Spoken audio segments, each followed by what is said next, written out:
Selamat datang di channel Cerita Hermansyah.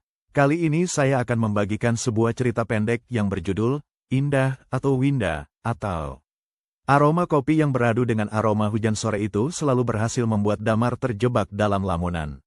Di sudut kafe selasar waktu yang temaram, cowok berpenampilan sederhana itu sedang menatap layar ponselnya. Ibu jarinya bergerak lambat, menggulirkan lini masa Instagram yang dipenuhi oleh foto-foto estetik dari sebuah akun bernama Indah_Lestari. Foto terbaru yang diunggah akun itu hanya menampilkan sudut sebuah jendela yang basah oleh tetesan air hujan, dengan sebuah buku terbuka di ambang jendela dan cangkir keramik hitam berisi teh yang masih mengepulkan uap. Sederhana, namun entah mengapa, foto itu memiliki jiwa. Di bawahnya, tertulis takarir pendek, hujan selalu punya cara untuk menyampaikan apa yang gagal diucapkan oleh lidah. Damar tersenyum kecil. Ia segera mengetuk ikon pesawat kertas, membagikan unggahan itu ke pesan langsung, DM, lalu mengetikkan sesuatu. Damar garis bawah Aditya, selalu suka sudut pandangmu kalau motret hujan. Kayak ada lagu melankolis yang muter di dalamnya. Hanya butuh waktu kurang dari 1 menit balasan pun datang. Indah_Lestari, hahaha. Makasih Damar. Padahal itu cuma usaha mindahin rasa sepi aja ke dalam bingkai foto. Tapi senang kalau kamu bisa ngerasain lagu itu. Percakapan mengalir begitu saja. Seperti malam-malam sebelumnya, bertukar pesan dengan Indah selalu terasa seperti pulang ke rumah yang hangat. Indah adalah sosok yang ekspresif di dunia maya. Dia ramah, senang membalas cerita Instagram, story, milik Damar, dan yang paling penting, mereka berdua seolah memiliki satu frekuensi otak yang sama. Ketika Damar bercerita tentang penatnya dunia kerja atau keresahannya tentang masa depan, Indah selalu punya jawaban yang puitis, menenangkan, sekaligus penuh empati. Damar tidak bisa berbohong pada dirinya sendiri. Dia mulai naksir berat pada sosok di balik akun Indah_Lestari, meskipun mereka belum pernah bertemu langsung. Woi, Mar, malah bengong. Tuh, pesanan lu udah datang. Sebuah tepukan keras di bahu membuyarkan lamunan Damar. Fajar, sahabatnya sejak zaman kuliah, menarik kursi di hadapan Damar sambil meletakkan 2 cangkir kopi dan sepiring kentang goreng. Lagian lu ngelihatin ponsel sampai senyum-senyum sendiri kayak orang kesambet. Pasti lagi demen sama Simba estetik itu ya, goda Fajar, langsung menyambar sepotong kentang.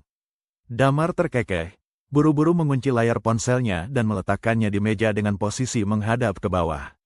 Sotoy lu, Jar, ini cuma lagi nyari inspirasi aja. Inspirasi atau aspirasi buat ganti status hubungan. Fajar menaikkan sebelah alisnya. Gue akuin sih, selera lu tinggi. Si Indah-Indah itu emang kalau bikin feed Instagram cakep bener. Tapi inget, Mar, dunia maya itu fana. Lu jangan sampai menutup mata sama yang ada di depan muka lu sekarang. Damar mengernyitkan dahi. Maksud lu, nah, panjang umur. Tuh, realitas lu baru datang, ucap Fajar sambil melihat ke arah pintu. Damar pun menoleh ke arah pintu. Di sana, seorang cewek berambut sebahu baru saja melangkah masuk sambil mengibas-ngibaskan rambutnya yang sedikit basah terkena hujan. Dia mengenakan kaos oblong putih longgar yang dipadukan dengan celana jeans dan sepatu kets kanvas. Tidak ada riasan tebal di wajahnya, hanya polesan pelembab bibir tipis yang membuat penampilannya terlihat sangat kasual. Dia adalah Winda, teman satu tongkrongan Damar dan Fajar sejak 1 tahun terakhir. Winda tidak datang sendiri. Di belakangnya, mengekor Sinta, sahabat karib Winda yang penampilannya berbanding terbalik, rapi, modis, dan selalu wangi parfum vanila yang pekat. Hai, cowok-cowok kesepian, sapa Sinta dan langsung duduk di kursi sebelah Fajar. Sementara itu, Winda memilih duduk di kursi kosong yang berada tepat di sebelah Damar. Sore, Mar, sore, Jar, ucap Winda lirih. Suaranya hampir tenggelam oleh suara musik akustik yang diputar di kafe. Dia memberikan senyum tipis. Sangat tipis lalu segera menundukkan kepala, sibuk merapikan tas kain miliknya ke atas pangkuan. Sore, Win, basah banget di luar, tanya Damar, mencoba membuka obrolan. Winda mendongak sedikit. Matanya sempat bertemu dengan mata Damar selama setengah detik sebelum dia kembali membuang muka ke arah meja. Iya, lumayan, untung bawa payung. Hanya itu, 3 kata yang diucapkan dengan nada datar dan irit.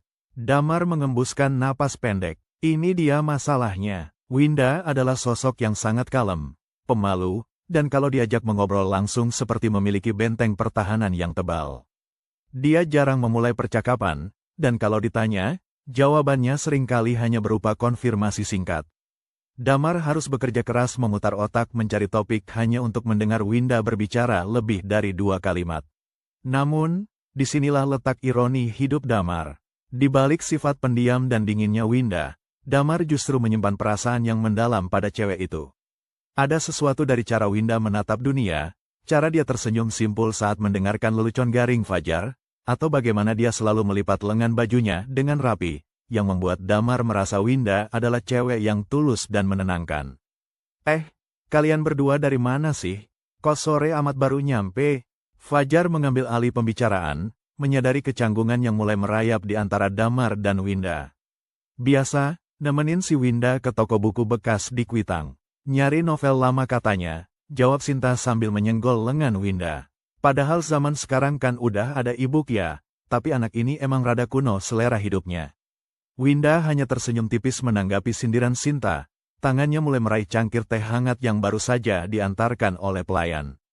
Dia memegang cangkir itu dengan kedua tangannya, mencari kehangatan dari porselen yang panas, sementara matanya menatap kosong ke arah luar jendela yang masih diguyur hujan. Damar memperhatikan profil wajah Winda dari samping. Rahang yang tegas, bulu mata yang lentik tanpa maskara, dan pembawaannya yang tenang.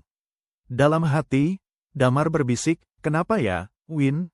Lu kalau sama gue kayaknya susah banget buat terbuka.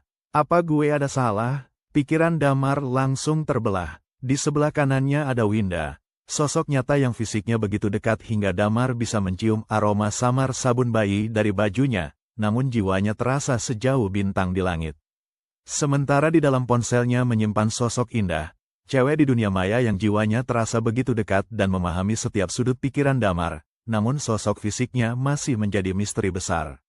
Damar terjebak di antara dua dunia. Dia menyukai Winda yang nyata dengan segala kebisuannya, tapi dia juga tidak bisa memungkiri kalau dia mulai jatuh cinta pada Indah yang fana dengan segala kehangatan kata-katanya. Asteris asteris asteris asteris asteris asteris asteris asteris asteris asteris. Malamnya, suasana di rumah Winda jauh dari kata estetik. Kamarnya sederhana, dengan kipas angin dinding yang berputar menimbulkan bunyi derit halus yang konstan. Di atas kasur lantai berkain spray kotak-kotak, Winda sedang menelungkup. Ia meletakkan dagunya di atas bantal, sementara kedua tangannya sibuk mengetik di layar ponsel. Wajahnya yang tadi sore di kafe terlihat datar, tanpa ekspresi, kini tampak hidup. Matanya berbinar, dan sesekali ujung bibirnya tertarik membentuk senyuman lebar yang manis. Di layar ponselnya, aplikasi Instagram sedang terbuka. Ia baru saja mengganti akun dari akun pribadinya yang sepi, ke akun kedua dengan pengikut ribuan bernama, Indah Garis Bawah Lestari. Nama yang diambil dari singkatan nama lengkapnya sendiri, Winda Indah Lestari. Indah Garis Bawah Lestari, kadang-kadang, hal yang paling pengen kita sampein itu emang sengaja disimpan, Mar. Bukan karena nggak mau berbagi, tapi karena takut kalau diucapin langsung, maknanya malah jadi beda atau malah bikin canggung. Ia mengirimkan pesan itu kepada Damar Garis Bawah Aditya. Winda mengembuskan napas panjang, lalu membalikkan tubuhnya menatap langit-langit kamar. Jantungnya berdegup agak kencang. Menjadi Indah di dunia maya adalah satu-satunya cara bagi Winda untuk bisa mengobrol lepas dengan Damar tanpa harus gemetaran atau mendadak bodoh. Di dunia nyata, Winda adalah seorang introvert akut. Ditambah lagi, dia sudah lama memendam rasa pada Damar. Kombinasi antara sifat pemalu dan rasa suka yang terlalu besar itu seringkali membuat sistem sarafnya terkunci tiap kali Damar berada di dekatnya. Alhasil, yang keluar dari mulutnya selalu saja jawaban-jawaban irit yang terkesan dingin, seperti tadi sore di kafe. Tok, tok, tok, pintu kamar Winda diketuk, disusul oleh munculnya kepala Sinta dari balik pintu. Sinta, yang rumahnya memang hanya berbeda beberapa rumah, langsung masuk dan merebahkan diri di samping Winda. Bersambung.